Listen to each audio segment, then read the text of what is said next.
Hi Year 8s. This week, week 3 of term 4 for Year 8 Humanities, and hopefully your last week online, we're going to be getting you to step away from the computer for a significant amount of time. What you're going to be doing is taking what you've learnt about livability factors over the last few weeks and actually going on a walking tour of your neighbourhood to find examples of each livability factor and take photos outside each one. You're going to create a virtual walking tour of your suburb or your area that shows the various livability factors and what makes your area livable.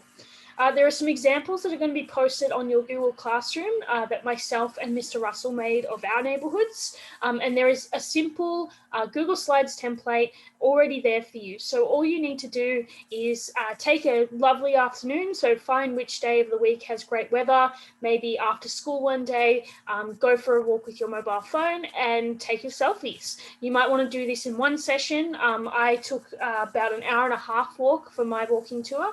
Or you might want to do it over a couple of days. It's a really good opportunity as well to get outside with your family, maybe going on a walk with another family member or taking a pet for a walk, just to get out of the house and have a bit of a break from the screen and to celebrate our return to school. So I'll show you some examples of some walking tours. So this is my walking tour example that I made. So you can see that there's just separate sections for facilities, services, environment, sustainability, and cultural inclusion. Your template will basically have this exact thing, but just an opportunity for you to include your own photos and then add your own captions. There are some guidelines, as you can see here. We want you to be in the photo, so we want you to take a selfie, even if some of your selfies are sort of like mine and only a corner of your face.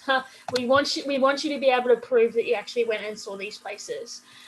We want you to try and take at least pictures of 2 examples of each factor. So there's 5 factors. So that's at least 10 photos in total, but the more photos you have, the better your tool will be. We want your photos to have captions, so don't just upload the photos without an explanation. You can see here that I've just added some pretty simple captions to my walking tour. We obviously want you to stay within your 5-kilometre zone. That's still a rule, so don't go outside that 5 kilometres, and make sure you're socially distanced, okay? So the current guidelines are up to 5 people outside walking together, and obviously that 1.5 metres and wearing your mask. We hope you have fun with this activity. It's a little bit different, a little bit of a warm-up for what we're going to be doing when we see you back at school next week. Really looking forward to having you back. Enjoy your walking tour this week, and good luck. If you have any questions, you know that you can message your teacher anytime. See you later.